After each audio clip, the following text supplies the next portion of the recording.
హేమా, పెద్ద ముత్తైదువులు ఆ చీరేమిటి, పాల కోసం ఆ బిందెమిటి, ఏమైంది నీకు ఇవాళ?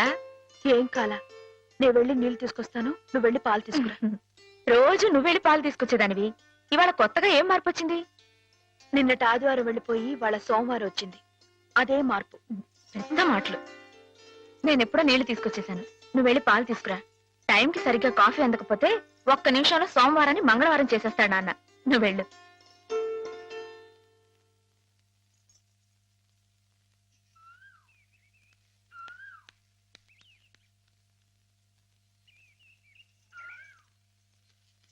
రండి రండి. ఏంటమ్మా గారు ఆలస్యం లేచారేంటండి? కళ్ళు కలవల్లా ఉన్నాయి. పాలు పాలు రెడీయేగానండి. రాత్రి స్టేజ్ మీదకి అసలు నిజంగానే ఆదిశక్తి వచ్చి ఉందండి. చూశారు కదండి రాత్రి మీరు వచ్చిన వంగతో వాళ్ళందరినీ ఎలా ఉతికి పారేశానో. పాలు రాత్రి దెబ్బతో నాకు గట్టి నమ్మకం వచ్చేసిందండి. నాకు ఎప్పుడు ఏ ఆపద వచ్చినా మీరు వచ్చి కాపాడేస్తారని.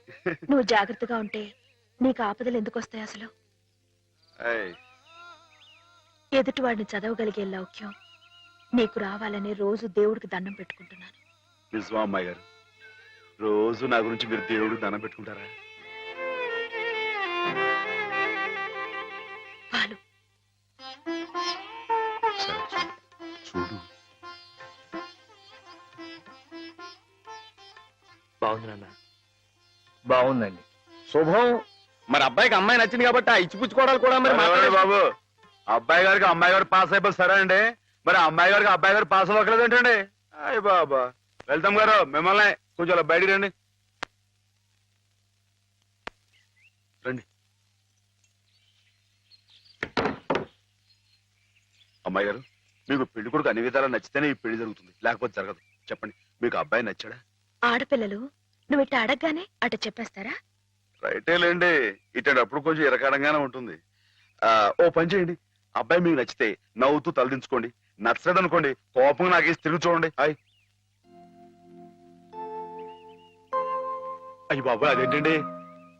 అటు నవ్వు కాదు, ఇటు కోపం కాదు, అటు బాధగా చూసి అర్థం ఏంటండి? నాన్నని, చెల్లెల్ని, మిమ్మల్ని అందరినీ వదిలి వెళ్ళాలంటే బాధగా ఉంది. రైటేనండి, ఆడపిల్ల అంటే అంతే కదండి. పాపం రేపు హేమ గారు కూడా అంతేలే. వదిలేస్తే లింకులు పెట్టేస్తాడు. నీకాయన నచ్చారా లేదా అది చెప్పు.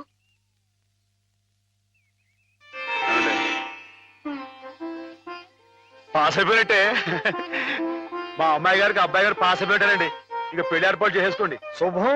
అయితే కట్న కానుకల విషయాలు కూడా మరి ఏమండో, మేమే బంగారు లాంటి ఆడపిల్లలు ఇస్తుంటే ఇంకా ఎదురడుగుతారండి బాబు. నువ్వు ఊరుకో. సంతలో పశువుని పెట్టి బేరం ఆడినట్టు నన్ను మధ్యలో పెట్టి బేరం ఆడడం నాకు సుతరాం ఇష్టం లేదు. నేను అలా బయట నుంచి ఉంటాను, మీరు మాట్లాడుకోండి. మా వాడు చిన్నప్పటి నుంచి అంతేలేండి. కొన్ని పద్ధతులున్న మనిషి, మధ్యతరగతి వాళ్ళం కదా. తప్పని తెలిసినా కొన్ని బాధ్యతలను నెరవేర్చడానికి కొన్ని పనులు చేయక తప్పదు. మరి ఏమంటారు బావగారు? అవన్నీ ఎందుకండి, ఆ పుచ్చుకునేదేదో ఒక ముక్క మా మనసులో వేయండి. ఒక 50,000 అయితే సబబుగా ఉంటుందంటారు. సరే బావగారు, మీ సంబంధం మాకు నచ్చిందండి. త్వరలోనే ముహూర్తాలు పెట్టుకుందాం. వస్తామండి. నమస్కారం. విన్నావట, 50,000 కట్టడం కానీ ఒక క్షణం ఆలోచించకుండా ఒప్పేసుకున్నాడు మీ అన్నయ్య గారు. అంతటితో ఆగుతుందా? లాంఛనాలని అవని ఇవని ఇంకా అమాం బాపతు ఇంకో 10,000 దేగుతుంది. కాస్త డేకితే మాత్రం తప్పే ఉందండి, మంచి సంబంధం అనుకున్న తర్వాత. ఒరే డబ్బు గురించిన ఆలోచన ఎందుకు బాబు గారు? ఈ ఇంటిని అమ్మేస్తాను. జోకులు వేస్తున్నారా బాబు గారు? లేదయ్యా, నిజంగానే అమ్మేస్తాను. తాతల నాటి ఆస్తి ఈ ఇంటిని అమ్మేస్తారా? అవును బాబు గారు, నాకు కుర్రాడు నచ్చాడు, అతని క్రమశిక్షణ నచ్చింది. ఈ రోజు లెక్కల ప్రకారం వాళ్ళు ఏమీ ఆకాశంలో లేరమ్మా, చాలా సబబుగానే అడిగారు. అయినా రేపు మీరు మాత్రం అడగరా? మీరు అడగకపోయినా నా బాధ్యతగా నేను ఇవ్వద్దా చెప్పండి? అందుకే ఇంటిని అమ్మేసేయాలనే నిశ్చయానికి వచ్చాను. మీ ఎరుకలో ఏదైనా మంచి బేరం ఉంటే చూడండి బాబు గారు. కాస్త ఇంటిని శ్రద్ధగా చూసుకునే మనుషులను చూడండి.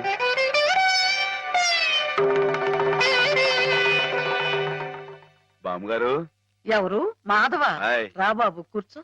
మా వెధవా ఇంట్లో లేడు. నేను మీతోనే పని నుండి వచ్చానండి. నా కోసమా? ఏమిటి బాబు? నేను మిమ్మల్ని ఒకటి అడుగుతానండి, మీరు కాదనకుండా నాకు మాట ఇవ్వాలి. ఏమిటది? ముందు మాట ఇవ్వండి, తర్వాత చెప్తాను. సరే మాట ఇస్తున్నాను. ఏమిటో చెప్పు. ఇదిగోండి ఈ డబ్బు తీసుకోండి. డబ్బా హాయ్. ఎందుకు? ఇది మీ డబ్బుగా బాబు గారికి మీరు ఇవ్వాలి. నా డబ్బుగా బాబు గారికి ఇవ్వాలా? హాయ్. ఎందుకని? లలితమ్మ గారికి మంచి పెళ్లి సంబంధం కుదిరిందండి. 50,000 దాకా కట్నం అడిగారు. ఆ డబ్బు కోసం బాబు గారు ఇల్లు అమ్మేస్తున్నారు. ఇల్లు అమ్మేస్తే ఆయన ఏమైపోతారు పాపం? అందుకే కదండి ఈ డబ్బు ఇస్తున్నాను. నాకు ఎప్పటి నుంచోనండి బాబు గారి పుస్తకాలు వచ్చేయించాలన్న చిన్న ఆలోచన ఉందండి. ఆ. ఆ కోరిక ఉపయోగించుకుని ఈ డబ్బు బజార్ కింద ఇచ్చామనుకోండి, ఆ పెళ్లి ఖర్చుకి ఉపయోగపడుతుంది, ఆ ఇల్లు నిలుస్తుందండి. అవును, ఇంత డబ్బు ఎక్కడిది నీకు? అప్పు చేశావా? నాకు ఆవులున్నాయి కదండి, అందులో కొన్ని అమ్మేశానండి. మిగతావేమో బేరం పెట్టాను. ఇలా అన్ని అమ్మేసుకుంటే నువ్వేం తిందామని. మళ్ళెవరే మీరంతా లేరేంటండి? మీ ఇంటికి వస్తే ఓ ముద్దు పెట్టరా?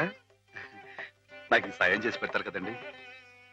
మారేడు దళం శివుని పాదాలు తాకాలంటే ఏ చేతులు కాదంటాయి? ఎంత దొడ్డ మనసురా నాయనా నీది. ఏమిటి బామ్మగారు, నా కావ్యాలను మీరు అచ్చువేస్తారా? అది కాదు బాబు గారు, మా వారు బోలెడు హైవేస్ నాకు వదిలి వెళ్ళిపోయారు. అనుభవించడానికి నేను నా మనవడు మిగిలాం. ఆ డబ్బు ఇలాంటి పుణ్యకార్యాలకు ఉపయోగిస్తే నా జన్మ తరిస్తుందనిపించింది. బామ్మగారు ఏంటండి పొద్దునే జన్మలు అయ్యి అంటున్నారు? నాన్నగారి పుస్తకాలన్నీ బామ్మగారు అచ్చు వేయిస్తారట మాధవ. అయ్యో బాబోయ్, ఎంత శుభవార్తనానండి. అండి బాబు గారు, ఇక రామాయణం మహాభారతం పక్కన పేటేసో కూర్చుంటాయి మీ పుస్తకాలు. హాయ్. కానీ నా పుస్తకాల మీద మీకు రాబడి పెద్దగా ఉండకపోవచ్చు బామ్మగారు. మాకు పైసా రాబడి రాకపోయినా పర్వాలేదు బాబు గారు. ఒక మహాకవి రాసిన అపురూప గ్రంథాలు వెలుగు చూడాలి. మీరేమిటో, మీ కళానికున్న శక్తి ఏమిటో 10 మందికి తెలియాలి. ఏం మాధవా? లక్ష విలువ చేసే మాట అన్నారండి. ఆ మాటతో పాటే భజానాగా ఇంత ఇప్పించేస్తే ఈ విషయం పాస్ అయిపోద్దండి. హాయ్. మాధవ, బేరాలు ఆడడానికి భజనాలు పుచ్చుకోవడానికి ఇది నువ్వు పశువుల సంతకెళ్ళి చేసే పశువుల బేరం అనుకున్నావుటయ్యా? ఇటువంటివి నచ్చవు నాకు. రైటే బాబు, ఇప్పుడు ఆవులు గేదెల మధ్య గడిపేవాడిని. అంతవరకు ఆలోచించాను. తప్పే. మాధవేం తప్పుగా అనలేదు బాబు గారు. మీకు ఎంతో కొంత ఇవ్వటం మా బాధ్యత, ధర్మం. ప్రస్తుతానికి 50,000 అట్టి పెట్టండి. ఇప్పుడు ఎందుకు బామ్మగారు? రేపు పుస్తకాలన్నీ వచ్చైన తర్వాత ఏకమొత్తంగా ఇద్దరు గాని ఉంచండి బాబు గారు. పెద్దమ్మాయి గారి పెళ్ళని కూడా అనుకుంటున్నారట కదా, దేనికైనా అక్కడికి వస్తుంది. బామ్మగారు మాట కాదనకండి బాబు, ఉంచండి. మన అవసరం పాస్ అయిపోతుంది. ఇచ్చేయండి.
ఏమిటి?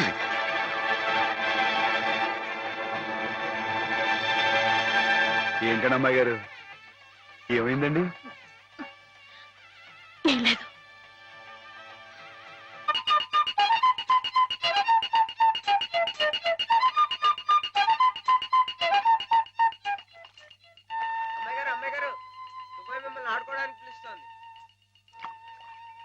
గుడికెళ్ళి వస్తున్నావమ్మా? పుట్టినరోజు కదా అని. కన్నెపిల్ల జరుపుకునే ఒక్కొక్క పుట్టినరోజు కన్నవాళ్లకు ఒక్కో హెచ్చరికమ్మా. కళ్యాణ ఘడి సమీపిస్తుంది సుమా అనే ఓ అందమైన హెచ్చరిక. కూర్చోండి నాన్న. ఎందుకమ్మా? కూర్చోండి.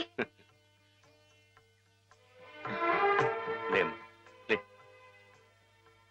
ఈ పుట్టినింటి మహారాణి, మెట్టినింటి మహారాణి పిల్లపాపలతో సుఖ సంతోషాలతో వర్ధిల్లాలమ్మా.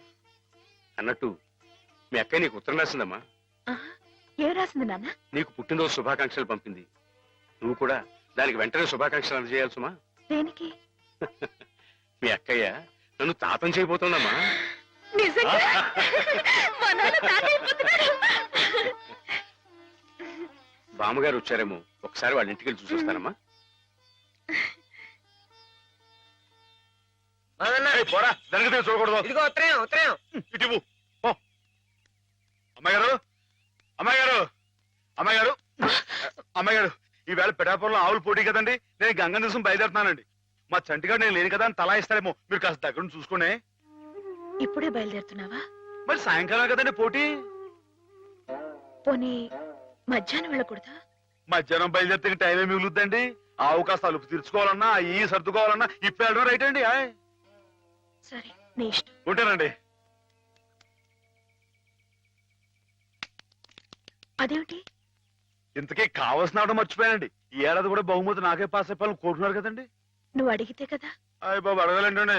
కోరుకోండి బాబు. సరే, నీదే. చాలండి.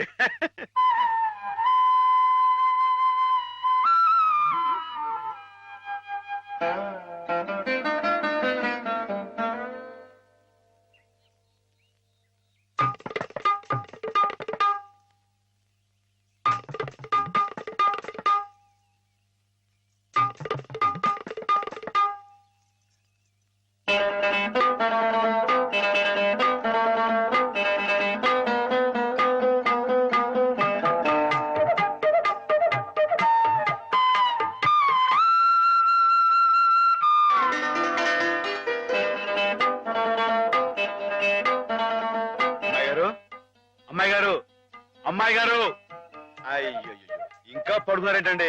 ఈవేళ మీ పుట్టినరోజు. లేవండి. అబ్బా, లేవండి. రండి, కూర్చోండి. ఇదిగోండి, ఈ ఎన్నపూస ఒంటికి రాసుకుని, ఈ మేగడతో మొహం రుద్దుకుని, ఈ పాలతో తలారా స్నానం చేయండి. పాలతో స్నానం చేయడానికి నేనేం దేవతనా? కాకపోవడం ఏంటండి, అంతకన్నా ఎక్కువేనండి. రానంటే చంపేస్తామని వచ్చాను కానీ లేకపోతే వాళ్ళు వచ్చేవాను కదా బాబు. ఏం పాపం? అంతర్వేది వెళ్లాల్సింది. ఎందుకో? మా ఆవిడ సముద్ర స్నానం చేద్దాం రమ్మంది. ఏమిటి విశేషం? ఇవాళ కార్తీక పౌర్ణమయ్యా బాబు. అందుకే కాబోలు అమ్మాయి గారు మధ్యాహ్నం వెళ్ళకూడదా అన్నారు. బండి వెనక్కి తిప్పు. దేనికి? ఈ ఏళ అమ్మాయి గారు పుట్టినరోజే బాబు.